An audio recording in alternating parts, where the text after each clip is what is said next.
नमस्कार, मैं श्री भगवान शर्मा निष्पक्ष विचार से। गर्मी के मौसम में दुनिया बेहाल है। दुनिया के लिए गर्मी काल बन गई है। यह ग्लोबल वार्मिंग के कारण जलवायु परिवर्तन का साफ साफ असर है। जलवायु परिवर्तन के कारण सर्दियों में अत्यधिक सर्दी पड़ने लगी है, गर्मियों में अत्यधिक गर्मी व बरसात में अत्यधिक बारिश होने लगी है, जिससे कि जान माल की अत्यधिक हानि हो रही है। अत्यधिक गर्मी से फिलहाल केरल, तटीय प्रदेश व उत्तर पूर्व राज्यों को मानसून आने से थोड़ी राहत मिली है, किंतु दिल्ली एनसीआर जल रहा है। उत्तर भारत व मध्य भारत बेहाल है।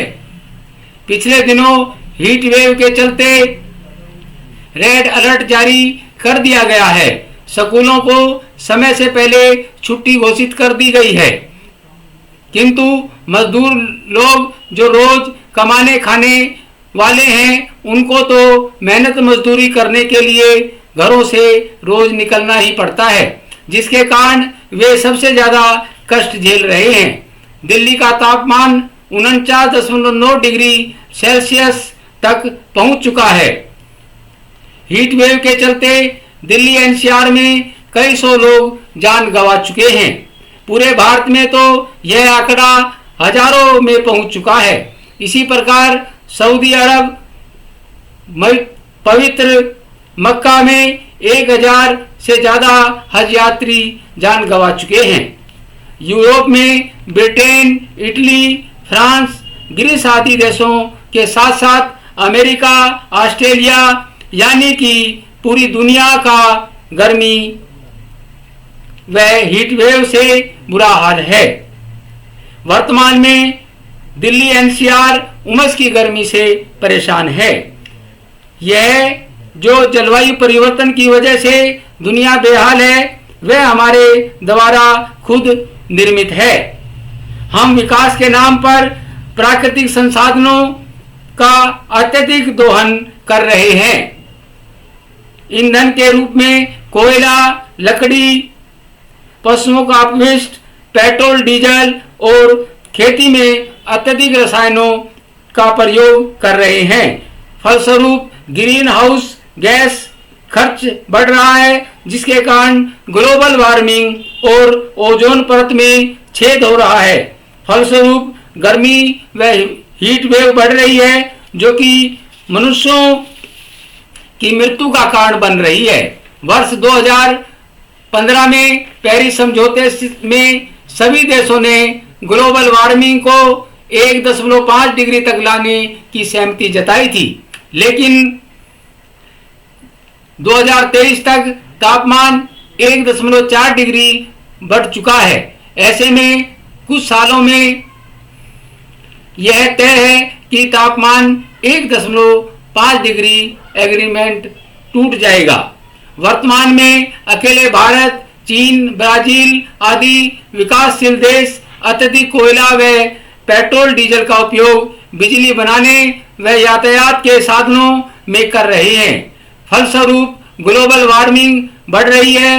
भारत, चीन, ब्राजील आदि विकासशील देशों की विकसित देशों अमेरिका, ब्रिटेन, फ्रांस आदि से मांग है कि ग्रीन ऊर्जा जैसे सौर व पवन ऊर्जा को बढ़ावा देने के लिए विकसित देश उनकी आर्थिक मदद करें, किंतु विकसित देश खाली जमा खर्च के कोई खास मदद नहीं कर रहे हैं। यदि मानव जीवन को बचाना है तो ग्लोबल वार्मिंग को रोकना ही होगा। अतः विकसित देशों का विकासशील देशों को आर्थिक व टेक्नोलॉजी की मदद देनी ही होगी व जलवायु संतुलन बनाना होगा। ग्लोबल वार्मिंग रोकने के लिए हमें अत्यधिक पेड़ लगाने होंगे। कोयले, लकड़ी, पशुओं के अपशिष्ट, पेट्रोल, डीजल व रासायनिक खादों का उपयोग कम करना होगा। गर्मी में जंगलों में लगने वाली आग को रोकना होगा। ज्यादा बिजली खपत पर लोड बढ़ने से फॉल्ट के कारण आग की घटनाएं बढ़ रही हैं। आए दिन बिल्डिंग व कारखानों में गर्मी के दिनों में शॉर्ट सर्किट की वजह से आग लगने से दुर्घटनाएं होती हैं, जिससे जान माल के साथ साथ ग्लोबल वार्मिंग भी बढ़ती है। अभी हाल में कुवैत में शॉर्ट सर्किट की वजह से बिल्डिंग में भीषण आग से 42 भारतीयों सहित 49 लोगों की मृत्यु हो गई। 50 से ज्यादा जख्मी लोग अस्पतालों में भर्ती करना पड़ा। ग्लोबल वार्मिंग के कारण नदियों का पानी सूख रहा है, जिससे जल संकट की समस्या पैदा हो गई है।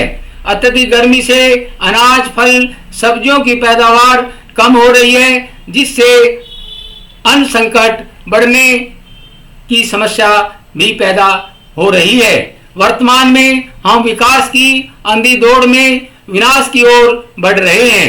सवाल यह है कि जब मनुष्य ही नहीं रहेगा तो विकास किसका? अतः यदि हमें मनुष्य जाति के साथ साथ पशु, पक्षी व प्रकृति को बचाना है तो ग्लोबल वार्मिंग रोकने के लिए उपरोक्त उपाय करने ही होंगे। धन्यवाद। श्री भगवान शर्मा, निष्पक्ष विचार से।